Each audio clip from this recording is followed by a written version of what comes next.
Très chers amis, et bien voilà, comme prévu et peut-être même comme promis, je voudrais vous montrer quelques très jolies choses dont j'ai reçu des photos.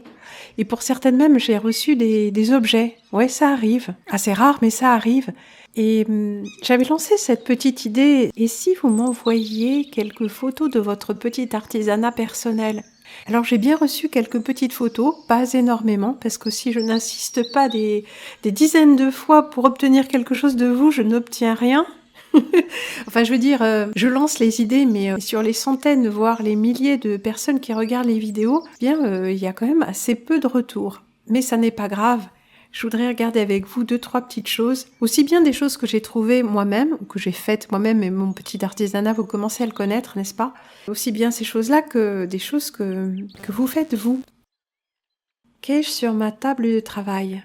Ah, vous aurez reconnu la fameuse table en merisier, la table de Saint-Michel, n'est-ce pas? Eh bien non. Ce sont quelques photos que j'ai faites ici, étant en voyage, et vous pouvez repérer une pelote d'alpaga bleu pétrole, une pelote de mohair mastic et une pelote de bourrette de soie ivoire. Et vous verrez dans un instant les ouvrages finalisés. Sous le titre « Mon petit artisanat », notre ami nous envoie ce qu'il fait en fait de cuir et de couteau. Regardez si c'est beau. Alors non seulement le dessin et la forme sont un enchantement, mais les finitions également. Regardez si c'est vraiment joliment fait. Alors là, puisqu'il s'agit de couteaux, nous avons, n'est-ce pas, le travail du métal, le travail du bois et le travail du cuir. Et ça, c'est 3 métiers différents. Des étuis. Alors c'est dommage, je ne sais plus où est passé le petit courrier qui allait avec, où il y avait quelques explications. Mais enfin, les images se suffisent à elles-mêmes. Là, vous voyez une lame damassée. C'est le travail en millefeuille du métal. Alors une lame à manche conducteur, si j'ose dire. Moi, on dit ça pour les guitares électriques.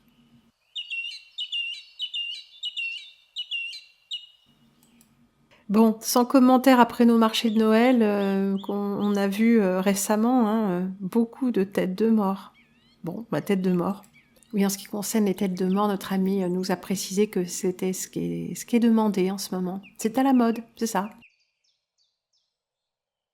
Voilà, le petit bout rose qui dépasse m'évoque du bois de fruitier.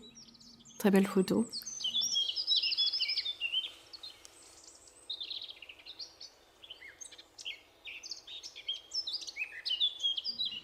Et là, nous avons différentes formes de lames, certaines en spatule, avec des couteaux à virole.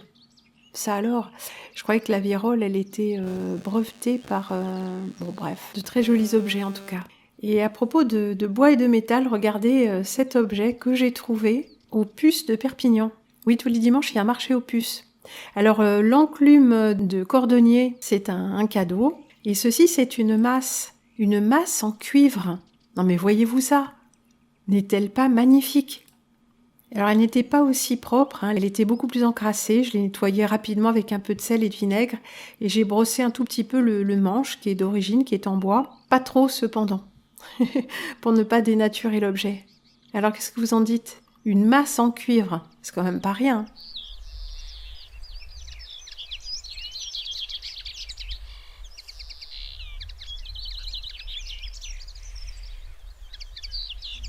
Et suite à l'émission sur les arts and crafts, j'ai eu quelques petites contributions, notamment notre ami Benoît qui a fait cette très belle composition. Alors, il y a des kakis, il y a un bonnet, il y a des choses du vivant. Et puis, il y a ce livre de William Morris, donc on a affaire à des adeptes devant, non pas un, mais 2 tissus imprimés qui sont manifestement des tissus de William Morris ou d'inspiration. avec un deuxième livre là qui est ouvert. Ah, je croyais que la plume de paon faisait partie de la reproduction, mais non, c'est notre ami qui a des paons, souvenez-vous, agriculteur normand. Et alors la triste nouvelle du jour, c'est que les 2 paons mâles, les 2 oiseaux bleus sont morts. Vous savez, on en avait parlé pour l'île du Christ, et notamment du fait qu'il y a ces 2 paons autour de la glande pinéale, non pas un mais 2. Donc il est difficile de ne pas y voir un symbole. Surtout quand on est directement touché. Et eh bien, quand un agriculteur perd de ses animaux, même quand ce sont des animaux d'ornement, si j'ose dire, c'est toujours triste. Surtout ces paons célestes, symbole spirituel, surtout pour un chrétien. Et à propos d'Arts and Crafts et de William Morris, voilà l'artisanat de notre ami Jean-Paul, qui a élu domicile depuis fort longtemps au Maroc. Alors Jean-Paul est constructeur, il a été luthier, il sait tout faire de ses mains, notamment regarder ses vitraux, faits selon une technique yéménite, précise-t-il. Alors c'est de l'artisanat assez brut, qui s'accorde bien au bois et à la chaux. Il y avait également un petit descriptif de cet artisanat qui emploie des matériaux locaux et entièrement naturels, renouvelables. Enfin, une fois que la maison est détruite, elle retourne à la terre. C'est quand même une belle idée. Et pour parler de terre, regardez-moi cette petite merveille. Ça, c'est un bol. Oui, cette céramiste, elle fait des bols, elle tourne, puis elle fait aussi du modelage, et ce bol-là, il a une bouche. Certains ont des nez. Ah oui, c'est ravissant, mais j'ai dit qu'un bol avec une bouche pour une conteuse, c'était tout à fait indiqué. Je tenais aussi à vous montrer ceci. Ah là là, ça ce sont des moufles que j'ai faites et refaites absolument dans tous les sens. Et comme à chaque fois je suis incapable de faire quelque chose en miroir dans ma petite tête, j'ai refait la même. Non, là vous en avez 2 différentes parce que c'était de couleurs, mais je refaisais systématiquement la moufle de droite, donc prune et vert. Ça, ce sont des laines que j'ai mêlées parce que c'est une laine très fine que j'achète en cône, comme ceci.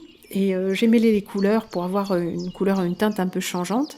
Et je n'arrivais pas à finir. Et la seule paire que j'ai réussi à finaliser, qui ressemble à la moufle de gauche, eh bien je l'ai offerte à mon très cher ami René, qui s'est empressé de les perdre.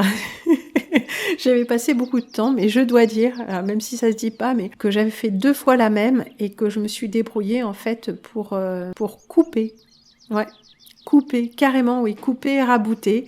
Couper du tricot, ça ne se fait pas, mais je ne sais pas comment je m'étais débrouillée pour que ça ne file pas. Et effectivement, ça n'avait pas filé. Et puis, de toute façon, il n'a pas eu le temps de les user suffisamment pour qu'il y ait une faiblesse à cet endroit-là. Alors, je trimballe ça depuis longtemps, depuis peut-être 5 ou 6 ans, je crois, au moins. Ouais. Ah ben, même, j'allais dire, c'était avant le décès de mon ami René, donc c'était avant 2019, peut-être 2018. Donc ça date, et je les avais pas terminées, regardez, les bornes sont pas finies. Mais je me suis décidée à les finir, à faire la deuxième, je me suis pas trop trompée, et j'ai fait une bordure, et je les ai même un peu feutrées, parce qu'elles étaient un peu grandes, voilà. Le modèle est un modèle nordique, c'était un ami qui m'avait offert une paire de moufles. J'ai perdu l'une des 2, en fait, et celle-ci m'a servi de modèle. Donc voilà, tout finit par se faire. Et à propos de laine, bien puisque je viens de terminer 2 ou 3 choses, voilà, j'ai terminé ce châle, qui est plus ou moins une commande, et vous verrez qu'il y a un petit défaut de symétrie, une petite ici. La trouverez-vous sur cette image, ou sur celle-là. Voilà, ça c'était avant repassage. Je l'ai étendu un petit peu pour qu'on arrive à voir quelque chose. Et petit col. Ah là, la couleur, ça ne donne pas vraiment. C'est un bleu pétrole, avec un effet dentelle, que j'ai trouvé sur un site où il y a plein de points, très très intéressant. Et un ami et correspondant, collaborateur, m'a même fait quelques tirages, un certain nombre. Mais malheureusement, il me semble que c'est pas au point. Non pas de mon fait, mais le modèle de ce point-là qui est utilisé, un point de feuille ajourée. Alors c'est très joli, mais comme on est censé faire plusieurs motifs à la suite et qui rentrent les uns dans les autres, il y a un petit défaut. Et alors à chaque fois je suis dedans. Bon, bah tant pis, écoutez, c'est comme ça. Enfin en tout cas sur le deuxième motif là, la première répétition, ça va jamais. Mais bon, jamais, mais pas de beaucoup, mais ça se voit pas vraiment. Donc voici ce col d'alpaga qui sert également de bandeau ou de bonnet ouvert. Et à propos de laine, regardez, on m'a proposé de la laine en toison. Et j'ai dit à cette correspondante: «Ah mais je n'ai plus mon rouet, que faire?» et cetera. Et elle m'a dit: «Non mais pas besoin de filage, juste les mains. Et regardez son artisanat de la laine, du feutrage.»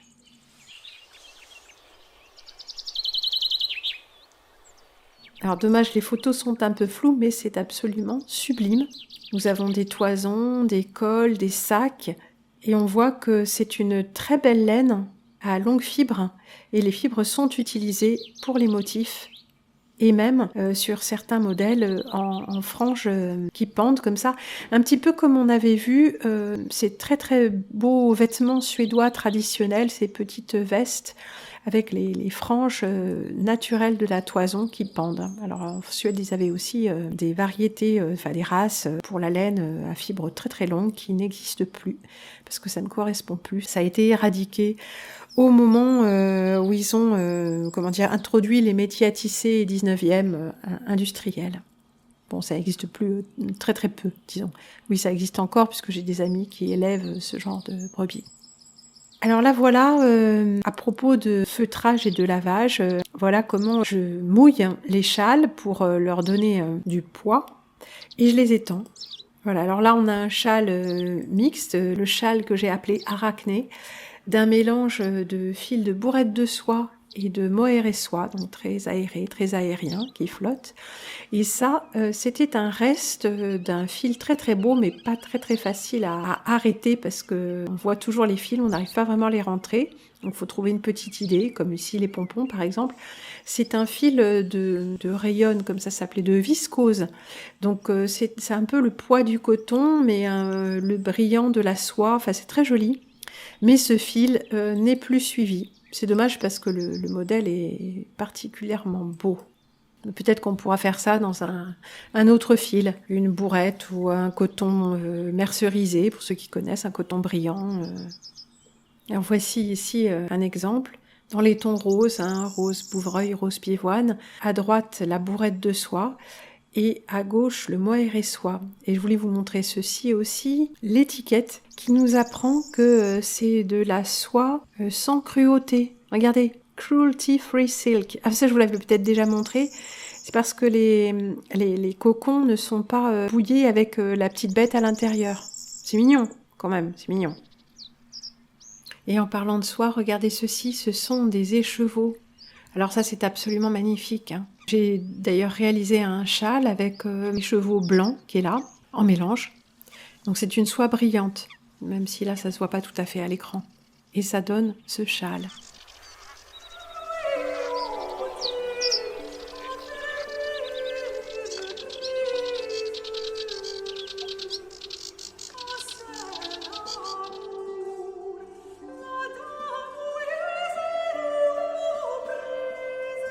Restons dans les choses délicates et magnifiques. Fil de soie, petit bénitier à la colombe, sur son petit carré de coton, oui. Toujours utile ces choses-là. Regardez comme c'est délicat, un petit bol tourné avec un oiseau de la même artisane qui a fait le bol avec cette bouche-là. Regardez si c'est pas absolument gracieux, comme un petit oiseau qui vient boire. Alors, chère amie Christine, qui m'a envoyé aussi des poteries que tu as faites toi-même, je suis désolée de ne pas avoir les photos sous la main. Et puis là, je ne peux plus en prendre, hein, puisque je suis plus là. Mais tu ne m'en voudras pas. Il y avait aussi un très joli bol, mais qui n'était pas tourné, mais moulé. Et une petite soucoupe avec mon nom. Ouais, très joli aussi, un très beau verre. Bon. Et là, vous voyez cet émail blanc, un peu transparent. Enfin, on voit la terre, on voit tout. Enfin, c'est vraiment très touchant. Et à propos de laine brute, regardez, quand elle est filée cette fois-ci, je ne vous avais pas encore montré ça, c'est quelque chose que je n'ai pas encore finalisé parce que j'en ai très peu de cette laine. Et donc j'ai fait que 2 petits morceaux d'un châle. Mais alors c'est pas les deux la même taille de fil. En tout cas c'est le motif vague ou écaille, ça dépend comment on le regarde. Et ça c'est de la laine très brute. Un peu comme les gros bonnets de laine brute que vous m'avez vu porter. Et ça, c'est quand cette laine brute est tissée. Et si vous regardez bien, vous verrez que la chaîne et la trame sont en fil tissé main. Alors, faudrait la gratter un petit peu, peut-être pour qu'on voit moins les carreaux comme ça, pour que ça soit un petit peu plus mêlé, un petit peu plus joli. Mais bon, voilà, c'est comme ça. Alors pour ceux qui sont intéressés par les modèles que je propose, j'ai refondu le site où on peut tout trouver, mais plus acheter en un clic. De toute façon, ça n'a jamais marché. Et également, vous trouverez un onglet qui s'appelle Galerie, où il y a des choses que je ne fais pas forcément, un petit peu comme ces moufles que j'ai faites pour moi. Mais j'ai mis pas mal de choses que j'ai faites de mes mains, comme ça, pour avoir un petit tour d'horizon, parce que j'ai ce projet de musée d'artisanat domestique. Oui, on en reparlera. Et bien notamment avec ces choses, ces objets utilitaires, comme vous avez vu dans l'introduction, une cuillère. Une cuillère taillée dans... Eh bien non, ça je crois que ce n'était pas de l'eucalyptus, mais je ne m'en souviens plus. Une branche qui tourne. J'ai juste accompagné le mouvement. Ouais, je me suis acheté des gouges. Ouais. Ah bah je m'amuse bien même si j'ai peu de force. Mais voilà, l'idée c'est d'accompagner le mouvement. Et alors c'est une cuillère qui tourne toute seule quand on tourne la soupe. C'est assez extraordinaire. Et puis dans les dernières nouveautés, non, je ne résiste pas à vous montrer ça. C'est un châle en 2 tons, vert mort doré, en acacia j'allais dire, en alpaga.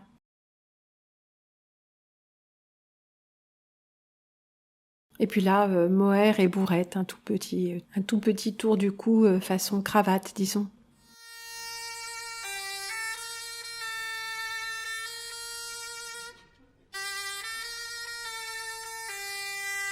Et qu'est ceci? Eh bien, c'est un châle au point mousse. Un châle un peu brut avec des aiguilles surdimensionnées par rapport au fil. Et qu'est-ce que c'est que ce châle? Eh bien, c'est un modèle de châle paysan. Un châle très joli, porté d'une façon très pratique par les femmes pendant des siècles. Et je voulais vous montrer ça. Parce que j'ai regardé ce film il n'y a pas longtemps et j'en ai fait pas mal de captures d'écran, peine sardine, sur la grève des ouvrières sardinières. Bon, un très beau film, très bien réalisé, assez dans l'air du temps, un peu woke, tout ça, mais avec de très très belles images que je vous propose de regarder. Voici donc quelques images du film. Nous avons ces ouvrières sardinières. C'est en Bretagne, à Douarnenez. Donc elles ont des coiffes de bretonnes.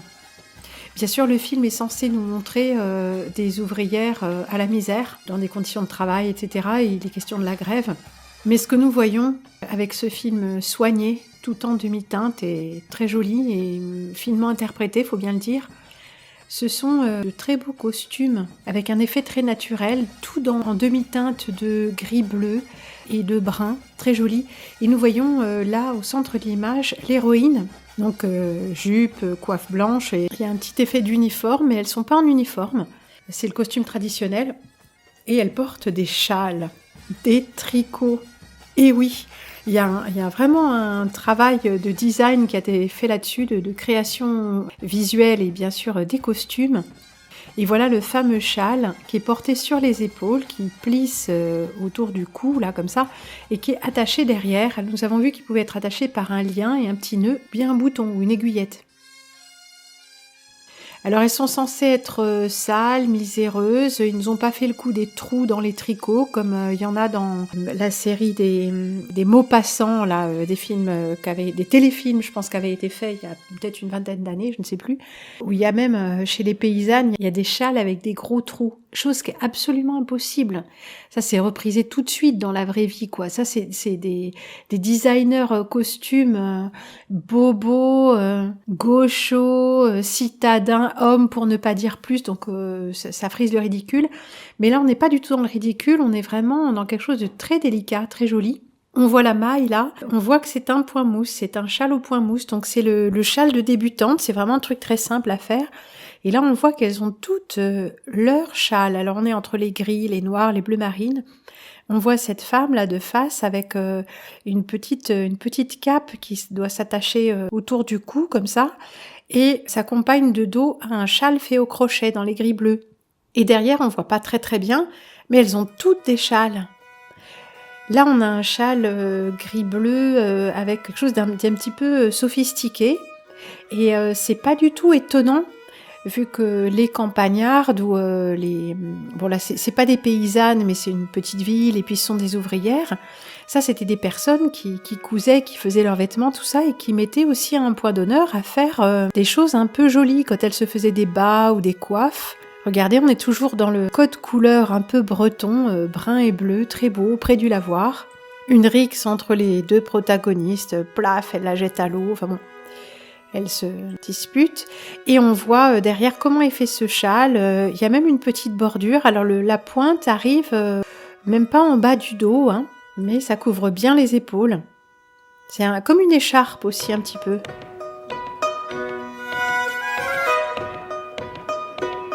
Alors là, on ne voit pas si c'est un nœud avec des pans qui ne dépasseraient pas ou oui, plutôt un nœud, il y a une petite épaisseur. Bon, c'est quand même joli comme tout, hein. Et ça a l'avantage de garder les bronches bien au chaud. Alors comme je disais tout à l'heure, on est censé être auprès de femmes qui sont dans une certaine misère, qui n'ont pas assez d'argent même pour acheter le beurre, tout ça, et des vêtements vraiment dans les grilles. Alors on a une idée de misère, mais de dignité, avec ces petites coiffes, tout ça, mais moi, tout ce que je vois, c'est une espèce d'éloge de la féminité. Oui, même dans le style rustique. Mais oui, parce que si vous voyez par exemple les fils Drops, oui, très très belle qualité de fil où je me fournis parfois, et il y a des modèles. Il y a des modèles gratuits, des modèles de toutes sortes de choses, et c'est très féminin, mais même ces gros bonnets, ces gros châles ou ces grosses mitaines torsadées, tout ça, c'est épais, c'est le style rustique, mais c'est quand même très féminin. Et là, on a des petites fronces aux manches, on a une jupe froncée, on a des franges, regardez toutes sortes de variétés de châles, de petites capes. On voit même des jours sur l'avant-plan, du crochet à l'arrière-plan, sur ce châle écru et puis ce châle à petits motifs de vagues. Enfin, c'est vraiment très finement fait et très réaliste. Oui, parce qu'il faut qu'elles aient chaud, ces petites dames, et en même temps qu'elles soient libres de leurs mouvements. Regardez ces ouvrières qui font la queue avec leurs petits bonnets. Alors là, c'est tous les mêmes, mais je pense que c'est pour des besoins de production. Allez savoir. Tout dans les gris bleus. Et là, on voit comment c'est fait pour les tricoteuses.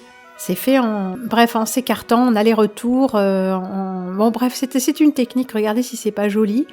Cette petite cape, petit poncho ouvert, est fermée par un petit bouton. 2 petits boutons, plus exactement.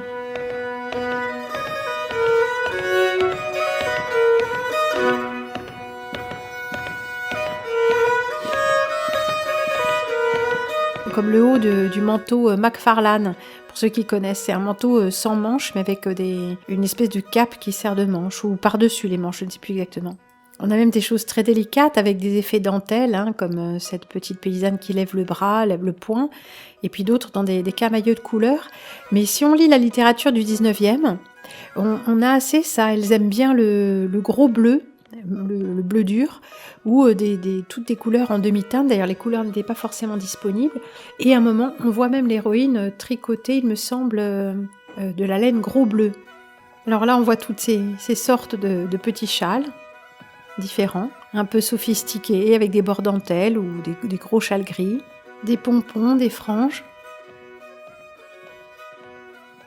Quelque chose de très joli, là, c'est la deuxième protagoniste du film, donc on la voit souvent changer de châle. Là, c'est presque une petite liseuse absolument adorable. Et voilà, qui nous donne pas mal d'idées finalement.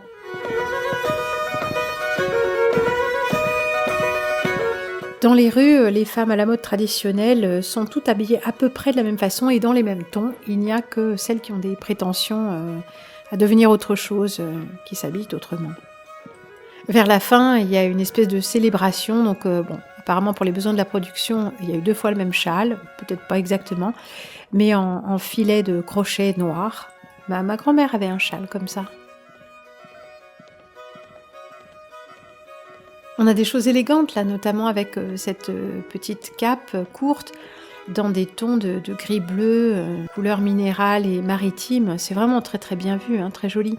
On voit même en s'approchant un peu qu'il s'agit de quelque chose qui a été fait au crochet et non pas au tricot. À la fin, on a un très beau châle au tricot. Malheureusement, comme l'image bouge beaucoup, c'est un petit peu difficile de faire la mise au point, mais on voit que c'est un point de tricot en vague et en jour, bleu ardoise, vraiment, mais c'est splendide, hein. On les aimerait tous, leurs petits châles, hein. Puis là, on est chez Maupassant, enfin les séries de Maupassant, avec ces châles plus bruts.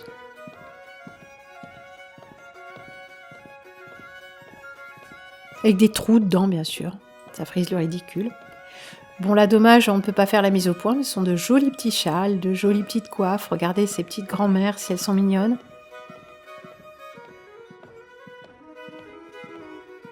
Alors on a quelque chose d'un petit peu plus complexe, hein, révélé par un coup de lumière, là comme ça,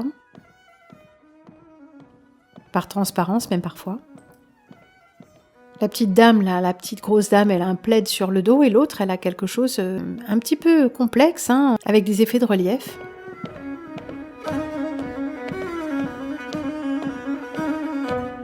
Et regardez s'il vous plaît, ça c'est le châle en fait finalement que j'ai appelé le châle Bernadette. Oui, sur les représentations qu'on a d'elle, elle n'a pas forcément un châle tricoté, mais c'est ce châle qui emprisonne bien le cou, les épaules. Et on voit bien les épaules féminines, tout en arrondi, pas du tout les épaules de camionneuse qu'on veut avoir maintenant. En voici une reconstitution avec cette petite dame à son panier. Mais regardons de vraies images. Le châle est à l'honneur, et presque toujours, qu'il soit tissé, frangé pour les grands jours, ou tricoté. Eh bien voici des tricots vraiment de toute finesse, des ouvrières de Pennes-Sardines, les vrais, mœurs et type breton, industrie sardinière, la préparation des boîtes.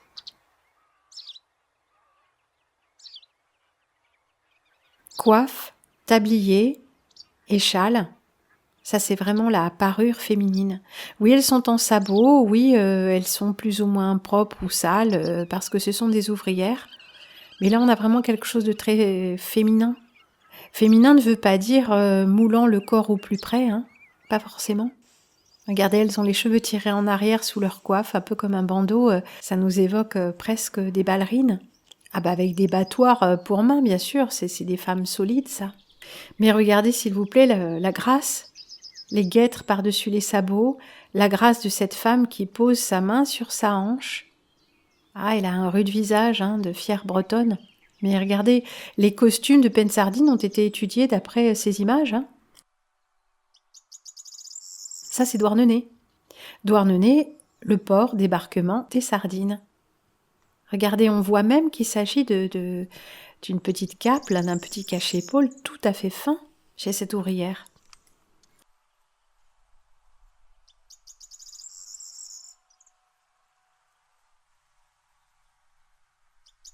Ici, nous avons plutôt des indiennes, c'est-à-dire des imprimés ou des tissages, et ces femmes qui tricotent.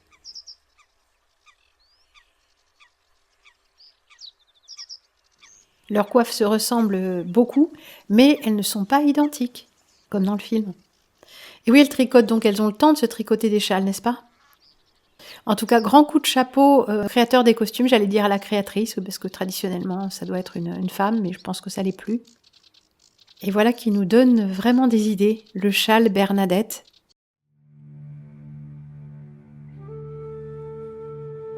La petite cape bleu ciel de la sardinière, la petite liseuse ajourée, voilà qui va nous faire rêver.